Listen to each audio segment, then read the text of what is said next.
Jeder hat mal als Kind von einem Auto geträumt und hier sind Träume in Erfüllung gegangen. Wir sind auf dem Classic Sprint 2026. Hier rollen über 120 Oldtimer, Millionen von Euro im Wert.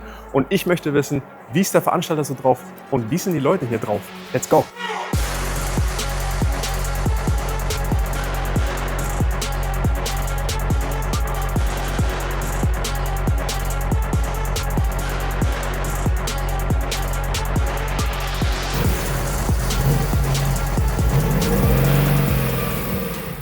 Wir haben Freitag, Samstag, Sonntag, jeden Tag volles Programm. Es werden 200-300 Kilometer gefahren. Wir haben Essen, wir haben Trinken, es gibt Moderation, alles Mögliche. Station 1 ist heute hier beim Ofenwerk in Nürnberg. Wir haben hier 10.000 Quadratmeter Fläche für Oldtimer. Das ist quasi das Herzstück der Oldtimer hier in Nürnberg. Wir werden jetzt mal gleich rausgehen und schauen wir mal, was es für Autos dann noch so gibt.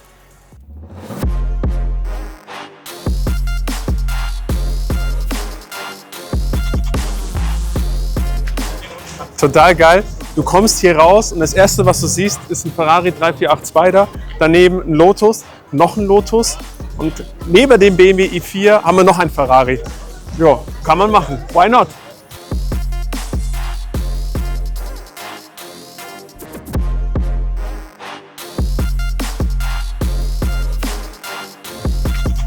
Jetzt schnappen wir uns mal jemanden und quatschen nochmal. Ich bin mal gespannt, was die Leute hier so zu erzählen haben.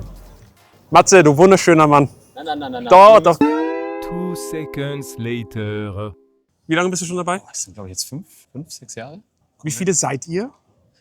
Und das Ganze jetzt organisiert? Ihr seid bis Sonntag komplett ganz beschäftigt. schwankend. Ich glaube, dieses Jahr sind wir 7 Leute.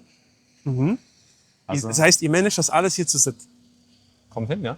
Wahnsinn. Und das ist einfach, weil die Leute erstens mal schon mittlerweile wissen, wo sie hin sollen Ja. und ganz gut mitarbeiten. Und drumherum muss man eigentlich nur schauen, dass an den Ecken keine Leute hängen bleiben und weiter können. Warum machst du das? Warum bist du hier? Kennst du das Win-Win-Prinzip?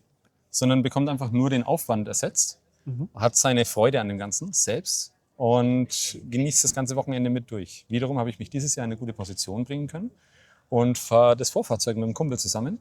Der Dave. Hi, Cristiano. Sag mal hallo. Hallo. Ich setze mich neben dran und Okay, du navigierst. einfach, ja, okay. Ja, so chillig ist ja nicht fahren, ne? Wenn du dann die ganze Zeit sagen musst, in 200 Metern links. Du, das Schwerste wird einfach das Buch mit den G-Kräften festzuhalten. Wenn er bremst oder in die Kurve geht, der Polo schaut nach weniger aus, als er ist. Aber im Rahmen der Gesetze, ne? Oder? Ja, natürlich immer. Aber pass auf da. Wie war das? Regeln sind da, um gebrochen zu werden. Du, von 0 auf 50 geht das Auto Inoffiziell. echt gut. Ja. Und von 50 auf 100 Ausgang ist ja auch. Das ist immer ein Schub. Also da musst du immer das Sportbuch ganz schön festhalten. Aber als ihr hierher gefahren seid, also es ist schon echt laut. Fahrt ihr mit Kopfhörern? Nein. Ihr fahrt ohne Kopfhörer? Wir unterhalten uns sogar. Ehrlich? Ja. Natürlich. Na, Das ist tatsächlich im Auto nicht ganz so schlimm wie außen. wollen wir das mal kurz aufnehmen, wie laut das ist?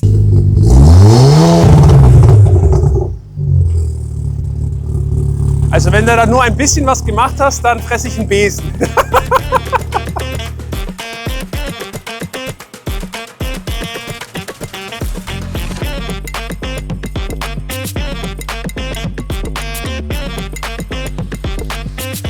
Was ist das für ein Auto und warum seid ihr hier?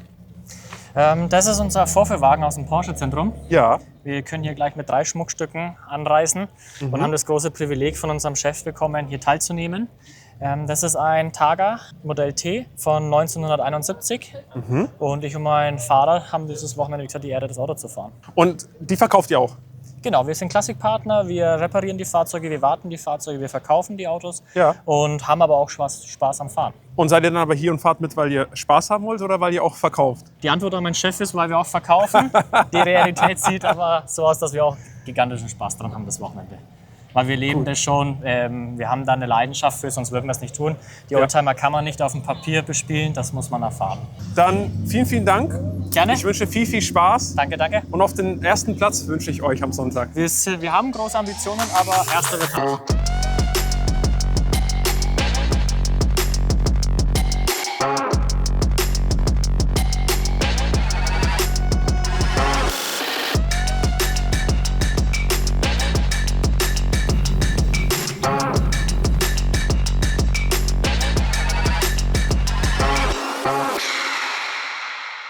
Wie viel kostet es, wenn man hier mitfährt? als Das Teilnehmer? kommt drauf an, wann du dich anmeldest. Also es geht ab 1199 €. Ja. Da ist aber all in, also Catering, Startnummern, alles mit dabei. Ganzer und Spaß Streck- bis Sonntag. Alles dabei.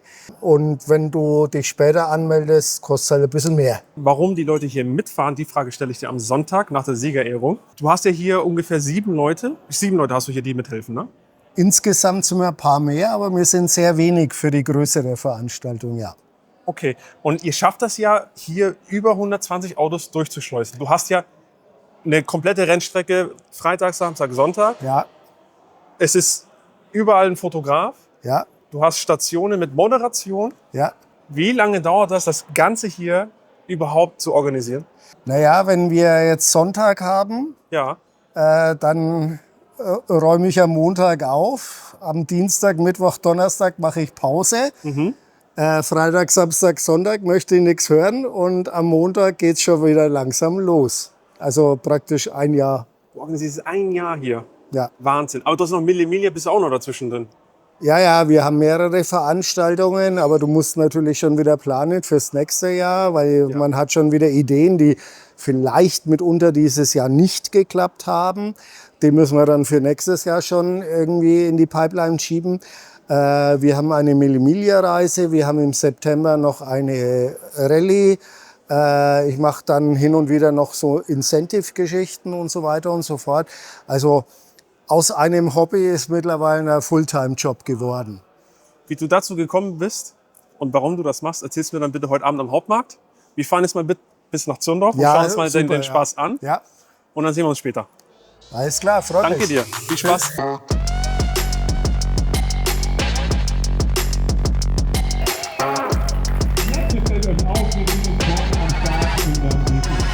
Es sind schon jetzt quasi fast alle losgefahren. Alle haben echt Bock, es ist ein geiles Wetter und es ist auch echt laut. Es stinkt hier nach Abgasen. Also, aber ey, es gehört dazu. Dann gucken wir mal den Spaß uns jetzt an.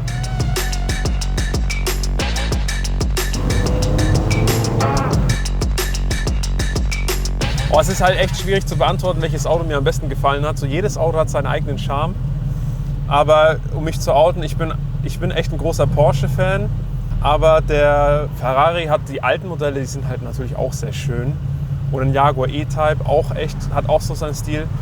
Wir haben es nicht auf der Kamera, aber neben uns hat ein ganz, ganz alter Bentley geparkt. In Bicolor-Farbe. Also das sah halt auch echt cool aus. Ja, schwierig. Also ich bin froh, dass es jetzt nicht unbedingt meine Zeit ist. Ich glaube, ich könnte mich gar nicht entscheiden.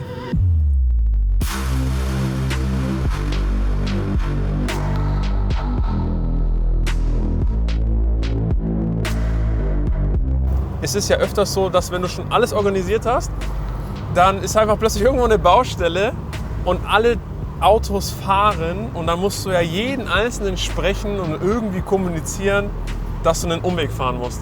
Und dann musst du diese Strecke plötzlich kurzfristig abändern. Bäh, ekelhaft, ehrlich. Also das ist echt eine krasse, schwierige Aufgabe.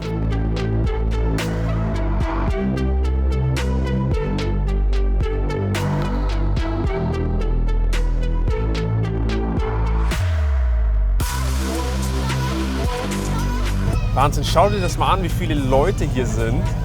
Die sitzen alle draußen und wollen die Autos sehen. Krass. Und guck, wir sind vor dem Uwe losgefahren und der hüpft hier rum. Wie macht er das? Der ist ja lustig. Wir haben das alles auf Kamera. Wir sind vor dir losgefahren. Ihr dürft das ja erst machen, wenn ich das frei gebe. Ja? Also ich gebe frei, sonst Super. nicht machen. Und bist du hergeflogen oder wie hast du das gemacht? Ich bin halt schlau, ich kenne halt eine Abkürzung. Auch interessant, womit man sich dann immer rumschlagen muss, wenn man so eine Veranstaltung macht. Jetzt haben wir vor uns ein Auto, der gehört hier gar nicht dazu, zu dieser Veranstaltung. Und dann schmuggeln sich irgendwelche Leute immer wieder mal so zwischendurch rein. Und dann musst du mit den Leuten dann halt diskutieren, warum sie jetzt wieder wegfahren müssen. Also, wir hauen jetzt hier mal ab und gehen mal zum Hauptmarkt in Nürnberg und gucken mal, wie das ausschaut, wenn alle reinfahren in die Innenstadt, wo, keine Ahnung, gefühlt 5000 Menschen rumstehen.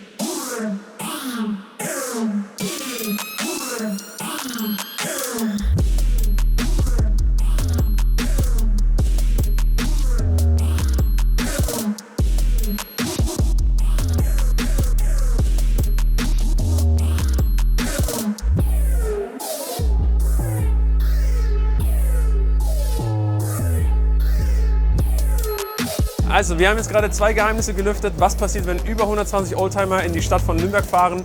Und was passiert, wenn diese Autos überhaupt hier erst geparkt haben? Die Leute kommen wie die Mücken ins Licht. Hier ist alles voll. Und ich hätte gesagt, wir schnappen uns jetzt mal einen Fahrer und fragen, was so seine Experience für heute war.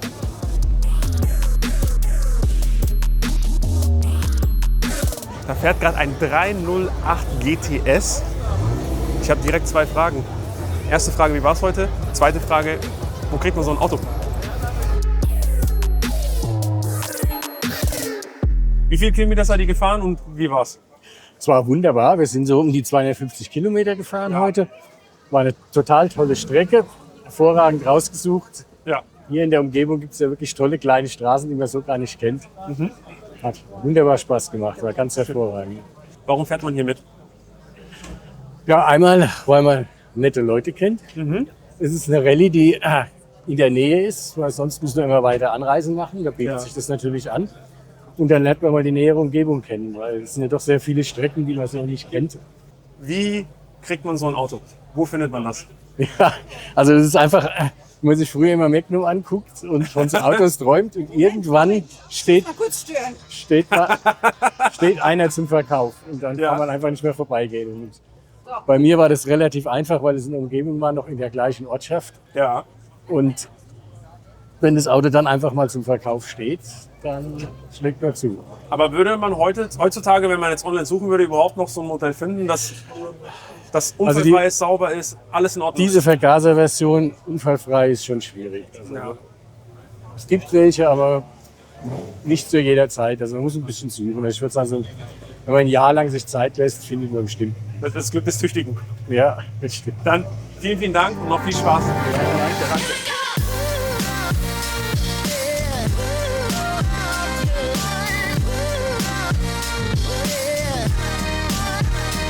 Wir müssen sagen, wir sind das erste Mal dabei. Oh, schön. Ja, genau. Und man fährt mit, um eigentlich auch Straßen zu entdecken, die man sonst nicht sehen würde. Okay. Also da gibt es ganz viele Gassen, wir sind aus der Schweiz, so nicht entdecken würde. Ja. Und durch die Streckenführung vom Uwe macht es das möglich. Ja? Ja, der Uwe sucht ja jedes Jahr neue Strecken. Das ist sensationell. Wahnsinn, ne? Das wusste ich nicht. Ja, tatsächlich. Der macht sich da echt einen Aufwand, ja. Wie findet man solche Schmuckstücke? Indem, dass man mit den richtigen Leuten sich in Verbindung setzt. Das ist eine ehrliche Antwort. Definitiv. Die habe ich noch nicht so oft gehört. Okay, aber es ist wirklich so, ja? Das heißt, dass man Geduld hat, bis derjenige dann sagt, doch, ich würde das jetzt gerne Hände weitergeben, wo ich weiß, es wird weitergepflegt, so wie ich es gemacht habe. Das würde ich auch mal wollen. Man findet es gar nicht online einfach so, ne? Nee, man muss dann wirklich schon Leute kennen. Ja. Nee, schöner Schnapper. Danke. Lack top. Danke. Ist noch rot, super. Ja, genau. Nachlackiert? Ja, in den 90ern wurde der komplett gemacht. Das zählt. Ja, wenn man sich überlegt, 70er, erstes Baujahr, also erste Inverkehrssitzung, das waren 20 Jahre und jetzt sind es seit 1990 sind es über 30. Also der Lack, der jetzt drauf ist eigentlich länger als der Originale damals. Ist die gute Pflege. Ja, nicht nur von mir, sondern auch von den Vorgängern. Ja. Dann vielen, vielen Dank. Gerne. Und viel Spaß noch. Danke. Dankeschön.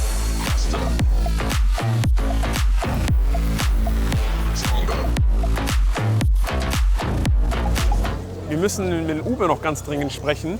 Wie kommt man denn dazu, dass man so viele Oldtimer in der Stadt von Nürnberg überhaupt parken darf? Das interessiert mich jetzt persönlich.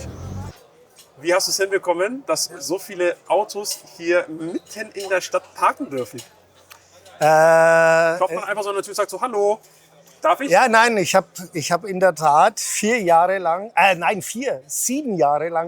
daran gearbeitet. Ja. Und konnte das dann mit viel Wohlwollen und von vielen Leuten und am Schluss von Markus König, unseren OB, die das super fanden, konnten wir das hinkriegen, dass wir hier mitten in Nürnberg, was wirklich einmalig ist, darf kein anderer. Du bist der Einzige, ne? Ja, ich bin der Einzige.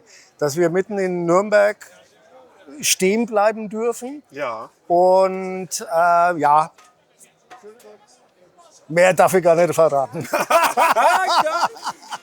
Uwe, du bist der Beste. Dann hätte ich gesagt, wir sehen uns jetzt gleich bei der Abendgala.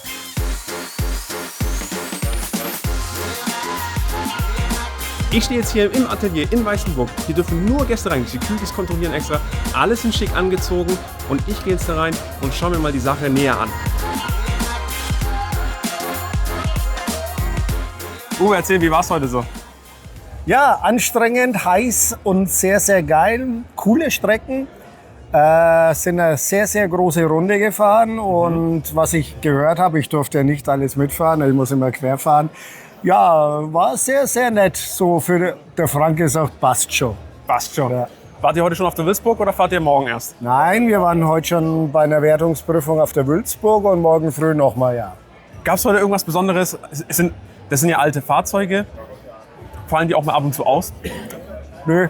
Bei 30 Grad? Nee, machen sie nicht. Okay. Ich glaube, wir haben das Starterfeld verdoppelt, wenn man die Autos einzeln nimmt. Also ja, ist jetzt ein bisschen übertrieben. Wir hatten, glaube ich, 15 bis 20 Ausfälle, also geschätzt, ja. Wie hast du diese Location hier gefunden? Wie kamst du dazu, hier im Atelier sowas aufzuziehen? Es war reiner Zufall. Wie wir das erste Mal hierher gekommen sind, war die eigentlich noch gar nicht zu mieten. Das ist ja eigentlich eine alte Kirche und war mal ein Feuerwehrhaus und so weiter und so fort. Deswegen frage ich. Ja, genau. Und dann war die eigentlich gar nicht zu mieten. Ja. Und ja, in meiner charmanten Art, wie ich immer so bin, habe ich dann ein paar Leute genervt und habe gesagt, ja, okay, du kriegst sie zu mieten. Und drum sind wir hierher gekommen und das ist natürlich ein fantastischer Rahmen zu dieser Oldtimer-Rallye, diese alte Kirche. Also es ist wirklich ein One-Off, also sehr schön. Es wird hier nicht nur klassisch gefahren. Du hast ja auch was ausgedacht, ne? Was macht man so zwischendurch noch? Ja, wir sind eine klassische Regularity Rallye, das heißt eine Gleichmäßigkeitsrallye, wo wir verschiedene Wertungsprüfungen fahren mit vorgegebenen Zeiten. Und am Schluss muss man natürlich auch bei einer Rallye, bei einer Challenge, einen Gewinner küren können oder mehrere in verschiedenen Klassen. Und das machen wir über Gleichmäßigkeit. Und morgen ist ja die Siegerehrung. Ja.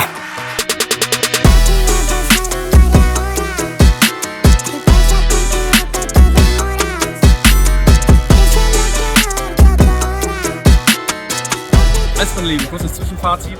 Ich habe mit ein paar Leuten hier gesprochen. Alle sind lustig drauf. Alle sind super gut gelaunt. Die Veranstaltung, allen macht es Spaß hier.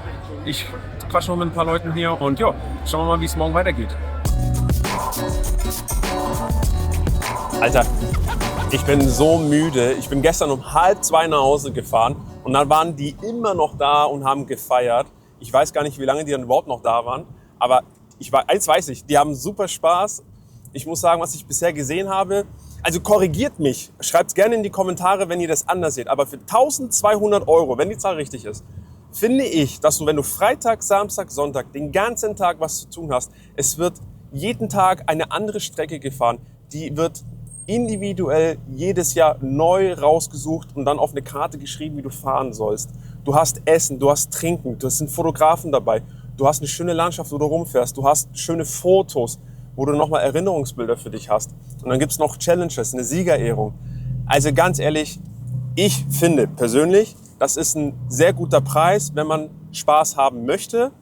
Und ich bin jetzt echt gespannt, wie es jetzt gleich ausschauen wird bei der Siegerehrung. Wir fahren jetzt nach Schwabach, aber dazu erzähle ich euch gleich mehr.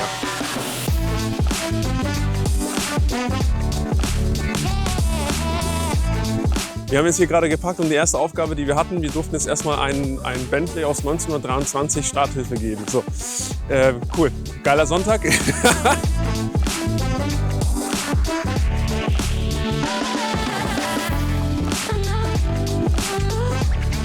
Sondern noch eine kleine kurze Anmerkung. Der Uwe, ne, der ist eine Maschine. Als ich nach Hause gegangen bin, ich bin ja um 2:30 erst zu Hause gewesen. Der Uwe war ja noch da. Der steht jetzt gerade da hinten und moderiert wieder. Also der Typ Maschine.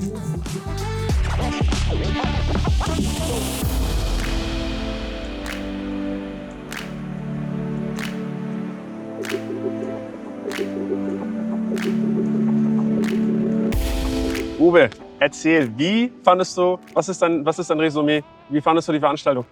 Ja, es wird einfach geil. Passt, super. Wie der Frank gesagt, passt schon. Super schön, geiles Wetter. Es war zwar heiß, aber wir haben jetzt, wie man sieht, immer, also bei mir sieht man es nicht so, aber wir haben einen leichten Wind.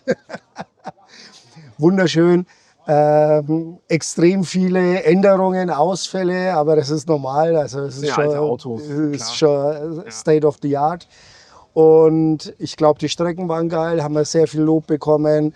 Wir waren heute dann am Schluss noch in Ansbach mit dem Bürgermeister oder OB, muss man ja sagen, mit dem Oberbürgermeister Thomas Steffner, der ein völliger Alfa Romeo-Freak ist, sein Auto selber restauriert hat. Der Alex liegt auch Alfa Romeo. Genau, der freut sich, Alfa Romeo.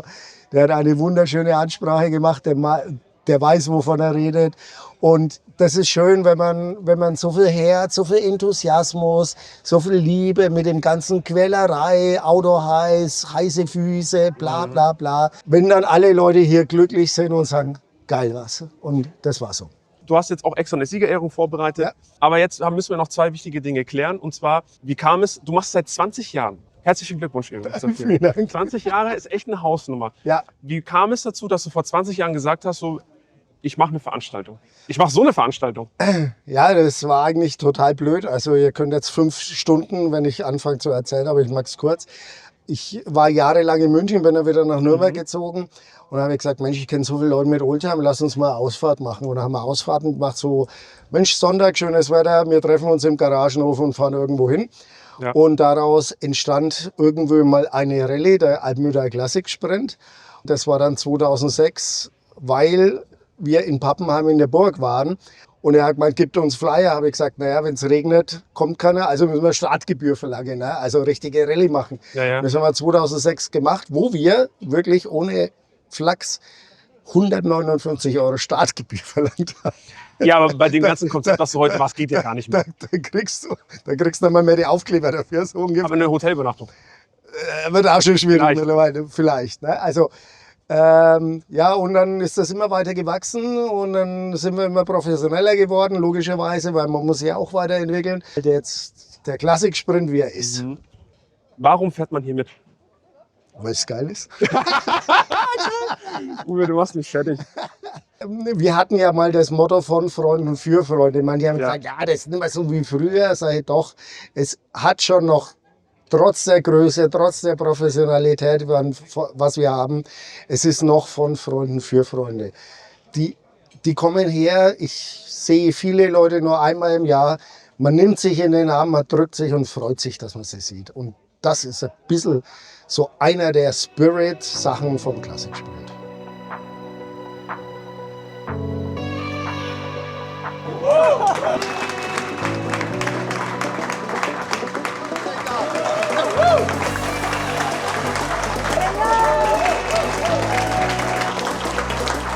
Dankeschön.